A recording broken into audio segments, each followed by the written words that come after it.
வணக்கம். சமீபத்தில நம்மளுக்கு நெறைய செய்திகள் வந்துட்டுருக்கு. ஆனா ஒரு செய்தி மட்டும் ரொம்ப உற்சாகமா குடுக்கக்கூடியதா அமைஞ்சிருக்கு. அது ஸ்ரீபதி அப்படிங்கிற ஒரு மலைவாழ் சமூகத்த சேர்ந்த ஒரு பெண். 23 வயசு அவங்களுக்கு. அவங்க அ சிவில் ஜட்ஜா ஆயிருக்காங்க. ஸோ மலைவாழ் பழங்குடியின இனத்த சேர்ந்த அ பெண்மணி இவ்வளோ தூரம் ஒசந்து ஒரு நிலைக்கு வந்தது நம்மளுக்கு உள்ளபடியே ரொம்ப பெருமையான விஷயம் தான். அவங்களுடைய பேக்ரவுண்ட் என்ன, அவங்களுடைய ஃபேமிலி டீட்டெயில்ஸ் பத்தி இதெல்லாம் நீங்க ஆன்லைன்ல நெறைய இன்ஃபர்மேஷன்ஸ் இருக்கு. யூடியூப்லேயும் நெறைய இன்ஃபர்மேஷன்ஸ் இருக்கு. நீங்க அதெல்லாம் பத்தி அங்க தெரிஞ்சுக்கலாம். உங்களுடைய டயத்த திருப்பி அத பத்தி சொல்லி உங்களோட டயத்த வீணாக்க நான் விரும்பல. ஆனா, நான் இங்க வேற ஒரு முக்கியமான விஷயத்த பத்தி பேசுறதுக்கு தான் இந்த வீடியோவே பதிவு பண்றேன். வீடியோக்குள்ள போறதுக்கு முன்னாடி இந்த வீடியோ உங்களுக்கு பிடிச்சிருந்துச்சு அப்படின்னா, ப்ளீஸ் சப்ஸ்கிரைப் பண்ணுங்க. அது என்ன என்கரேஜ் பண்ணும். இப்போ உள்ளபடியே அவங்களுடைய இந்த உச்சி அ இந்த பெண்மணி தொட்டிருக்கிற உச்சி அவங்களுக்கு கிடைச்ச இந்த அங்கீகாரம் நம்மளுக்கு ரொம்ப பெருமையான விஷயம் தான். ஆனா, அதையும் தாண்டி நம்ம சிந்திக்கணும். அவங்களுக்கு கிடைச்சிருக்கிற இந்த அங்கீகாரம் அவங்களுடைய சமூகத்தினாலேயோ, அவங்களுடைய இனத்தினாலேயோ இல்ல. அவங்களுக்கு அவங்களுக்கான இந்த வெற்றி அவங்களுடைய உழைப்பு, அவங்களுடைய தன்னம்பிக்கை, அவங்களுடைய விடாமுயற்சிக்கான வெற்றி அப்படிங்கிறது தான் நம்ம பார்க்கணும். அந்த கண்ணோட்டம் நம்மளுக்கு எப்பவுமே இருக்கணும்.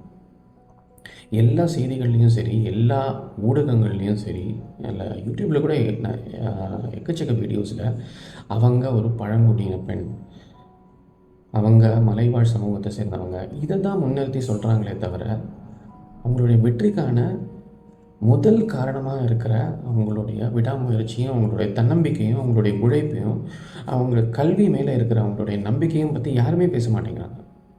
அதுதான் அவங்களுடைய முதல் அடையாளம் அப்படின்னு தான் நான் நினைக்கிறேன். மத்ததெல்லாம் அப்புறம் தான். காலங்காலமா இந்த சமூகம், அந்த சமூகம், இந்த இனம், அந்த இனம், இந்த மொழி, அந்த மொழி, இந்த மதம், அந்த மதம் அப்படின்னு எக்கச்சக்கமா நம்மள பிரிச்சு, பிரிச்சு நம்மள பிரெயின் வாஷ் பண்ணி வச்சிருக்காங்க. தொடர்ந்து பிரெயின் வாஷ் ஆகிட்டு இருக்கோம். நம்ம அது மாறவே இல்ல. இந்த பிரெயின் வாஷ் பண்ணுற வேலையெல்லாம் நம்ம இந்த அரசியல்வாதிகள்கிட்டயே விட்டுறலாம். ஏன்னா அவங்க தான் இதெல்லாம் ரொம்ப எக்ஸ்பர்ட். நாம ஆனா ஆக்கப்பூர்வமா சிந்திக்கணும். இத அவங்களுக்கு கிடைச்ச அங்கீகாரத்த சரியான முறையில நம்ம சிந்திக்கணும். சரியான முறையில நம்ம இத நம்ம பிள்ளைங்களுக்கு, நம்ம குழந்தைங்களுக்கு நம்ம எடுத்துட்டு போணும். இது இந்த செய்தி ரொம்ப கரெக்டான டயத்துல வந்திருக்கு அப்படின்னு நான் நம்புறேன். இப்ப மாணவர்கள்லாம் 10th, 12th எக்ஸாம்ஸ் எல்லாம் எழுதப் போறாங்க. அவங்களுக்கு ஒரு பெற்றோரா, ஒரு அ பெரியவங்களா நீங்க இந்த செய்திய பத்தி நீங்க அவங்கள்ட்ட இந்த சமூகம், இந்த இனம் அப்படின்லாம் சொல்லாம, அவங்களுடைய தன்னம்பிக்கை, அவங்களுடைய பண்புகள பற்றி அவங்கள்ட்ட இதெல்லாம் பத்தி சொன்னீங்கன்னா, அவங்களுக்கு மாணவர்களுக்கு ரொம்ப உற்சாகமா இருக்கும். தன்னம்பிக்கை கொடுக்கும் அவங்களுக்கு. இந்த பண்புகள்லாம் வளர்த்துக்கிட்டு நம்மளும் நாளைக்கு அந்த உச்சிக்கு நம்மளே போக முடியும். நம்மளாலேயும் அந்த உச்சிய தொட முடியும். எத வேணா நம்மளால சாதிக்க முடியும் அப்படிங்கிற அந்த தன்னம்பிக்கை அவங்களுக்கும் கிடைக்கும். அதுதான் நம்மளுக்கு நம்ம முதல்ல எடுத்துட்டு போணும் அவங்கள்ட்ட. மத்ததெல்லாம் அப்புறமா தான் பண்ணணும்.